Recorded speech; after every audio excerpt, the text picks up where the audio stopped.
സ്റ്റൗവിലൊരു മൺചട്ടി വെച്ചിട്ടുണ്ട്. ചട്ടി ചൂടായിട്ട് നമുക്ക് നല്ല വെളിച്ചെണ്ണ ഒഴിച്ചു കൊടുക്കാം.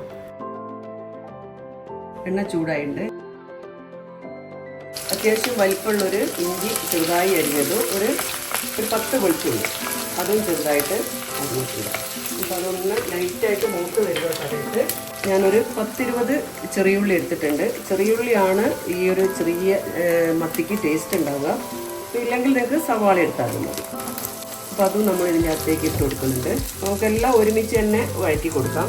അപ്പോൾ ഞാൻ അടുത്തത് അത്യാവശ്യം നല്ല വലിപ്പമുള്ള തക്കാളിയാണ് എടുത്തത്. അപ്പോൾ നിങ്ങൾ ചെറിയ തക്കാളിയാണെങ്കിൽ 2 എടുത്തോളൂ.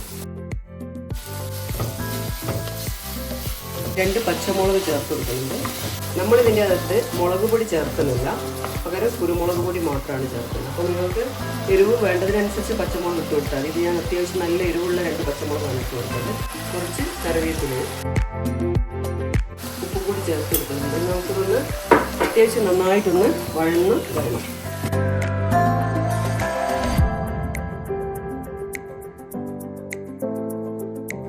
ചെറിയ ഉള്ളിയും തക്കാളിയും അത്യാവശ്യം ഒന്ന് മൂത്തിട്ടുണ്ട്. അപ്പോൾ ഈ സമയത്ത് നമുക്ക് കുറച്ച് ഒരു 1/2 ടീസ്പൂൺ പോലെ മഞ്ഞൾപ്പൊടി ഇട്ട് കൊടുക്കാം.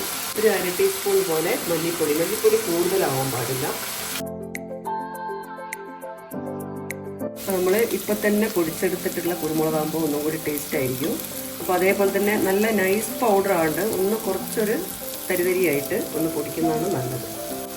അപ്പോൾ അത് അത്യാവശ്യം ഇട്ട് കൊടുക്കാം. നമുക്ക് നമ്മൾ മുളക് പൊടി ഒന്നും ചേർക്കുന്നില്ലല്ലോ.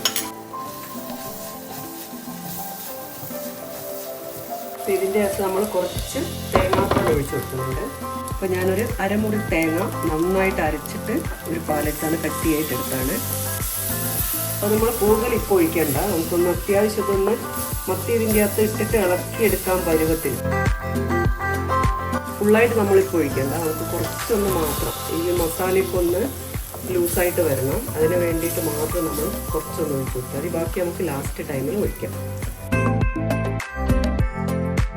നമ്മൾ ഇതിനകത്ത് കഴുകി നന്നായിട്ട് ക്ലീൻ ചെയ്ത് ചെറിയ മത്തി നമുക്ക് ഇതിനകത്ത് ഇട്ട് കൊടുക്കാം.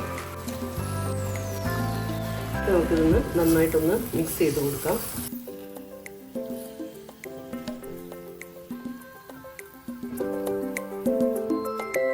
അപ്പോൾ നമുക്കിതിൻ്റെ അകത്ത് കുറച്ച് പുളിയും കൂടി ചേർത്ത് കൊടുക്കാം. പുളി ഓരോരുത്തരുടെ ഇഷ്ടത്തിനനുസരിച്ചിട്ട് ചേർത്ത് കൊടുക്കുക. നമ്മൾ തക്കാളി ചേർത്തിട്ടുണ്ട്, അപ്പോൾ അതിനനുസരിച്ച് ചെറിയൊരു പുളി മതി. ഇനി നമുക്കിതൊന്ന് മൂടി വെച്ചിട്ട് ഒന്ന് ചൂട് കയറ്റിയെടുക്കണം. നമ്മൾ ചെറിയ മത്തി ആയതുകൊണ്ട് ഓവർ കുക്ക് ചെയ്യേണ്ട ആവശ്യമില്ല.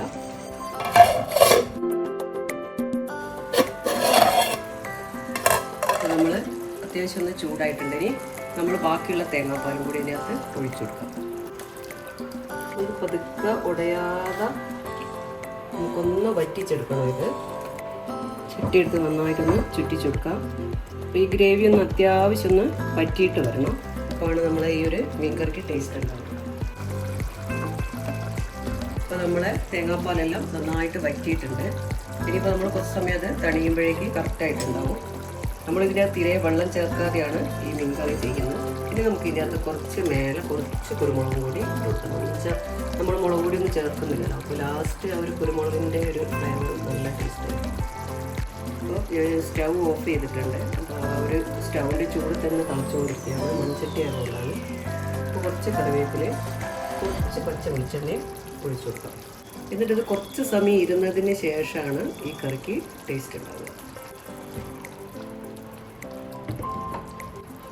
നല്ലൊരു അടിപൊളി ടേസ്റ്റുള്ളൊരു മത്തിക്കറിയാണ്. എല്ലാവരും ട്രൈ ചെയ്യണം. ട്രൈ ചെയ്തിട്ട് ഇത് ഫീഡ്ബാക്ക് നിങ്ങൾ അറിയിക്കണം. ഇഷ്ടപ്പെട്ടാൽ നിങ്ങളെ ഫ്രണ്ട്സിനും റിലേറ്റീവ്സിനൊക്കെ ഒന്ന് അയച്ചു കൊടുക്കണം.